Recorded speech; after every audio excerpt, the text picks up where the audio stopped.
Hello বন্ধুরা, welcome আমার তিয়ানাস house YouTube চ্যানেলে। আর আজকে আমি একটা নিরামিষ সবজি রান্না করব এবং রেসিপিটা তোমাদের সাথে শেয়ার করব।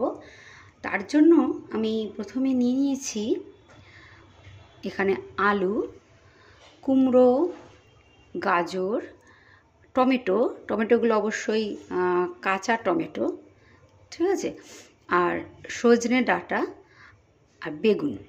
কাঁচা টমেটোগুলো কিন্তু আমাদের বাগানের, তো সেই জন্য আমি কাঁচা টমেটোটাই এই রেসিপিতে ইউজ করছি। তোমরা চাইলে পাকা টমেটো ইউজ করতে পারো। আমি এখানে দুটো কাঁচা টমেটো নিয়েছি। এখানে একটা বড় আলু নিয়েছি আর অর্ধেক বেগুন আছে এখানে। তার সাথে এখানে 3 টুকরো আদা আর দুটো কাঁচা লঙ্কা নিয়েছি। ঠিক আছে, তো রেসিপিটা শুরু করা যাক।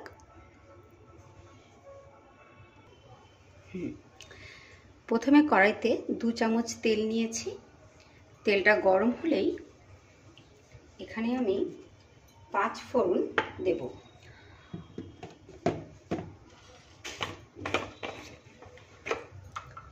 তেলটা গরম হতে থাকুক।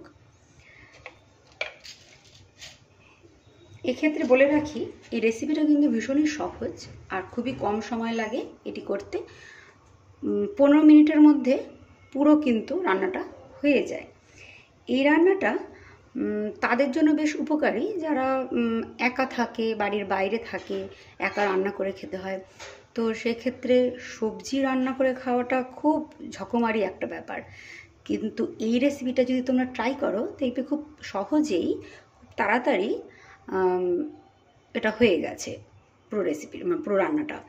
তো আমি তেলটা গরম হয়ে গেছে বলে একটু আঁচটা কমিয়ে দিলাম। ঠিক আছে, এবার দেব 5 ফোড়ন। হাফ চামচের মতো 5 ফোড়ন দেব, খুবই কম পরিমাণে। 5 ফোড়ন দেবো। আঁচটা কিন্তু আমি এক্ষেত্রে কমিয়ে নিয়েছি। আঁচটা বাড়িয়ে নিলে কিন্তু পুরো মশলাটা পুড়ে যাবে, তো সেদিকটা একটু খেয়াল রাখবে।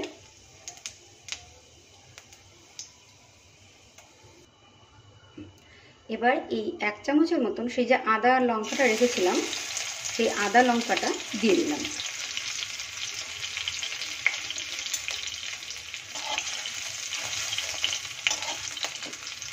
মশলাটা একটু ভাজা ভাজা হয়ে এসেছে।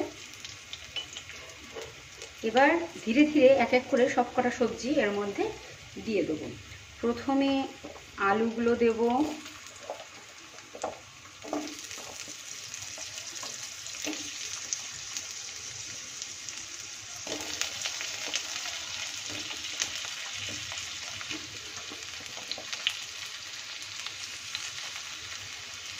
তারপর কুমড়ো,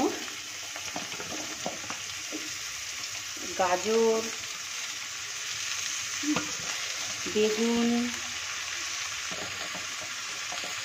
এবং এই সজনে ডাঁটাগুলো সবই একসাথে দিয়ে দেবো, শুধু টমেটোটা পরে দেবো।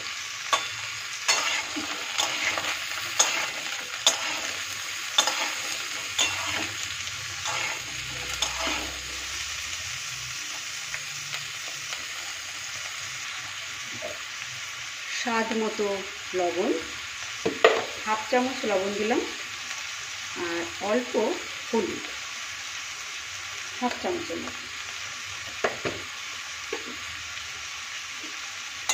সব কিছু দিয়ে নেড়ে চেড়ে নেব।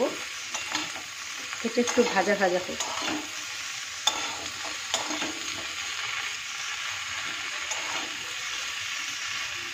এই রান্নার প্রসেসটা কিন্তু খুবই সহজ আর এটা করতে বেশি সময়ও লাগে না।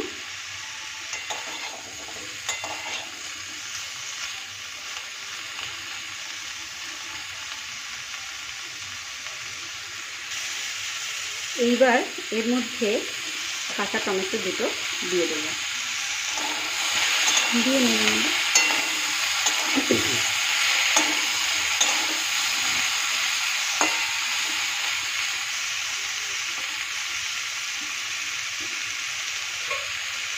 এই অবস্থায় এটিকে ঢেকে দেব।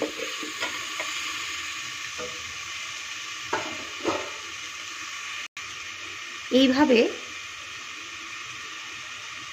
5 মিনিট ঢেকে রাখবো। তারপর খুলে তার মধ্যে আমরা এই 1 কাপের মতো জল দিয়ে দেবো। সমস্ত জিনিসগুলো একসাথে দিয়ে এভাবে রান্না করার মধ্যে কিন্তু এর টেস্টটা কিন্তু খুব বেশি ভালো হয় এবং বেশি ঝামেলাও থাকে না রান্নাটার জন্য। সমস্ত ধরনের ভেজিটেবলের যে নিউট্রিয়েন্টসগুলো রয়েছে আমরা কিন্তু ভেজিটেবলের মধ্যে দিয়ে সেগুলো পাই। তো সেই জন্য প্রত্যেকে কিন্তু অবশ্যই অনেক বেশি পরিমাণে ফল, শাক, সবজিগুলো খাওয়া উচিত। আজকাল তো ফাস্টফুডের সময়, বেশিরভাগ সকলে ফাস্টফুডটাকে বেশি পছন্দ করে, আর অনেক বাচ্চারাই দেখা যায় যে সবজি খেতে পছন্দ করে না। তো এইটা কিন্তু একটু সমস্যার। এবার ঢাকনাটা খুলে দেখব কী পরিস্থিতি আছে। বেশ ভাজা ভাজা হয়ে এসেছে।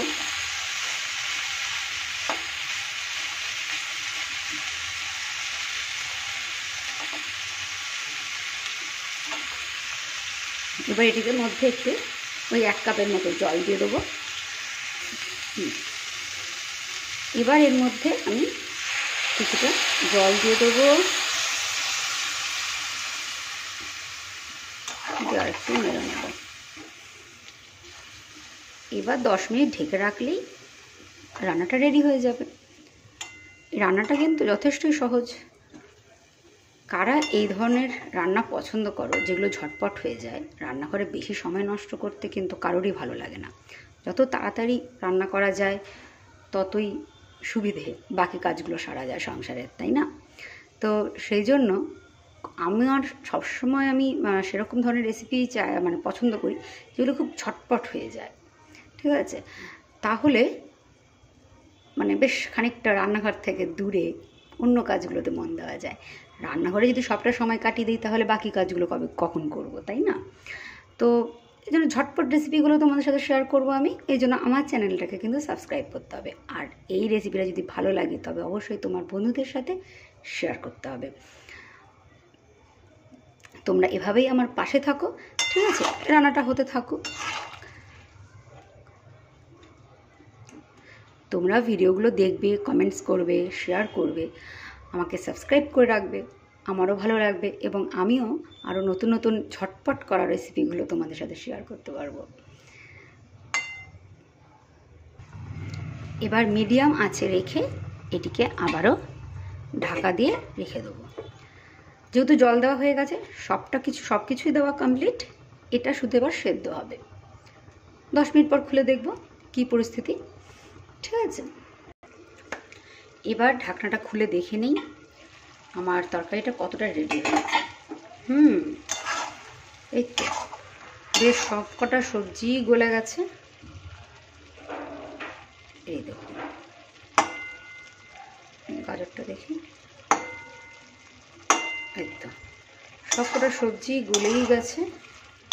এবার বেশ এখনই মাখো মাখো থাকবে, ঝোল থাকবে না, একদম জল থাকবে না এর মধ্যে, একদম মাখো মাখো থাকবে। এই অবস্থায় এটাকে নামিয়ে নেব। ঠিক আছে, আমার তো এই রান্নাটা রেডি হয়ে গেল। গ্যাসটা নিভিয়ে দেব। এবার এর মধ্যে আমি এই 1 চামচের মতন ঘি দিয়ে দেবো। এই ঘিটা কিন্তু আমার বাড়িতে তৈরি করা ঘি। আর নিজের হাতে বানানো জিনিসের স্বাদই কিন্তু আলাদা, তাই না? এই ঘিটার রেসিপি কিন্তু আমার ইউটিউব চ্যানেলটাতে দেওয়া রয়েছে। তোমরা এই ঘিটা কিভাবে বানাতে হবে সেটা আমার চ্যানেলে গিয়ে দেখে নিতে পারো। এছাড়াও যদি তোমাদের খুঁজতে অসুবিধা না হয় তার জন্য আমি আমার ডেসক্রিপশন লিঙ্কে কিন্তু এর ভিডিওর লিঙ্কটা, ঘি বানানোর ভিডিওর লিঙ্কটা শেয়ার করে দেবো, তোমরা দেখে নিও। ঠিক আছে, তো আজকের মতন বাই।